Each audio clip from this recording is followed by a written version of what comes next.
When people hear about Nigeria, they think about kidnappings, corruption, chaos.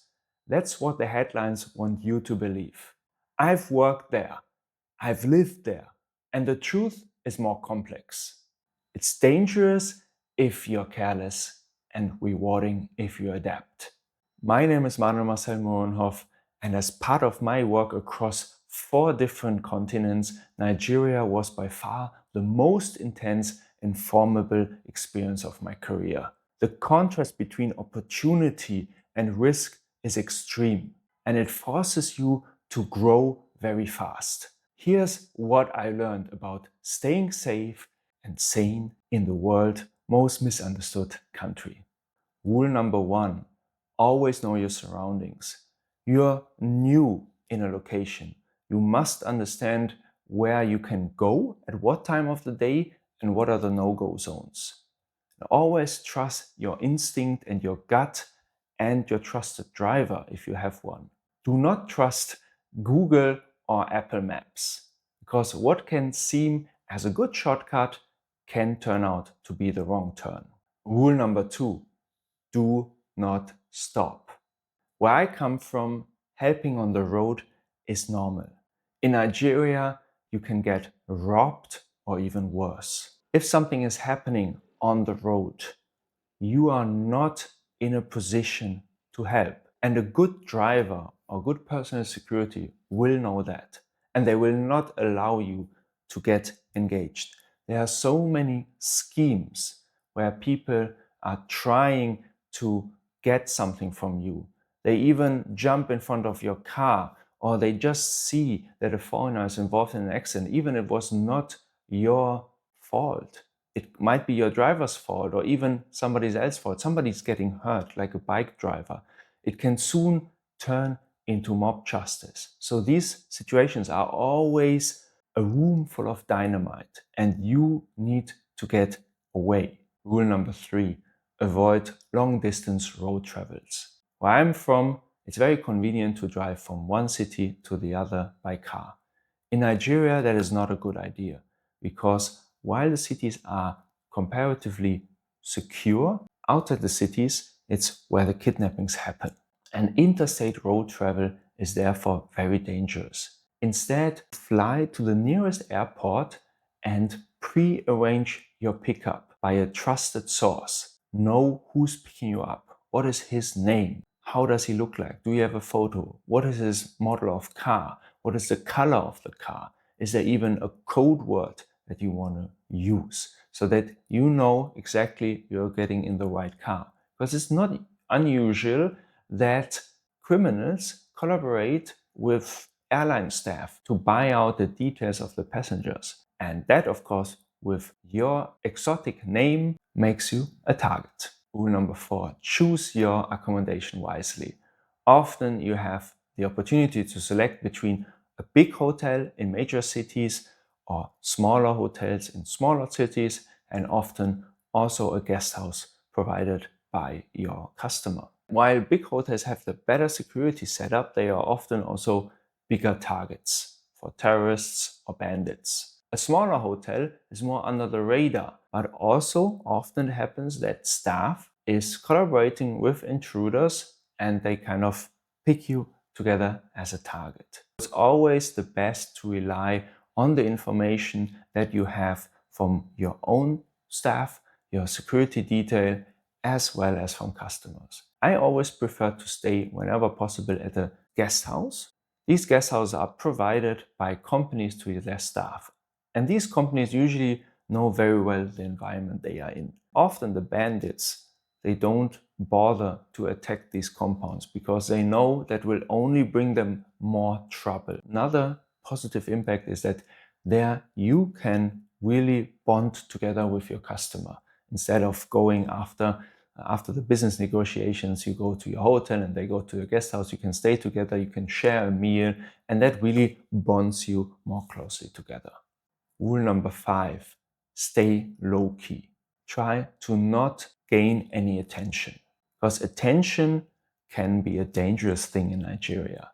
One tip is always have a car with tinted windows so that you are kind of encapsulated from the outside, especially when you're in slow or standing traffic. At night, it gets quite dangerous for robberies, so it's better to have really tinted windows so nobody sees who's inside. Also, choose your vehicle wisely. Big vehicles get more attention. And while it's definitely more comfortable to travel in a big, large SUV, it also will get you more eyeballs. Often, I opted for a smaller vehicle, especially when I'm in rural areas. Toyota Camry, something reliable that doesn't break down, but I know it will not drive too much attention. And the other option, of course, is you get a MOPOL, a mobile police force, which is an escort. It's basically a police or army vehicle with soldiers on it that will guide you through. This is, in my opinion, more also for attention for many people to see, okay, I'm a big man, and less for security. It can really make sense, but it highly depends on who you hire. Because if you just hire some policemen from the street, how is often done, you will get a bunch of young people who are not educated how to defend themselves or another person, and they probably will panic, will shoot around a bit, and then disappear. Why would they risk their lives for you if they are getting very bad paid and they don't even know you?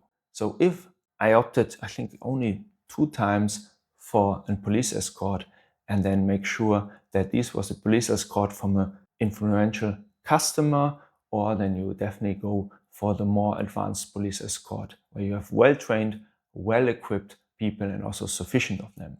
Because how such a kidnapping works is that on the road, suddenly there's an obstacle, the convoy has to slow down, and suddenly 20 to 50 young men with AK-47s are coming from the back and the front, and they are shooting directly at the drivers. Because if they hit the driver will go off the road, the driver is killed, and they are going after the target, which is often you. Rule number 6, treat everyone with respect. First of all, because it's the right thing to do, and second of all, most robberies or bad things that can happen to you in Africa are inside jobs. So if there is this big power differential and you abuse that power differential, what stops somebody who has no means to sustain him or herself to grasp an opportunity and to be tempted by collaborating with somebody to take advantage of you? I believe that treating everybody with respect will not completely shield you from these situations, but it will lower the risk. Rule number 7, build your support network. Nothing in Nigeria works as you're used to back home. You can't call a police. You can't call an ambulance.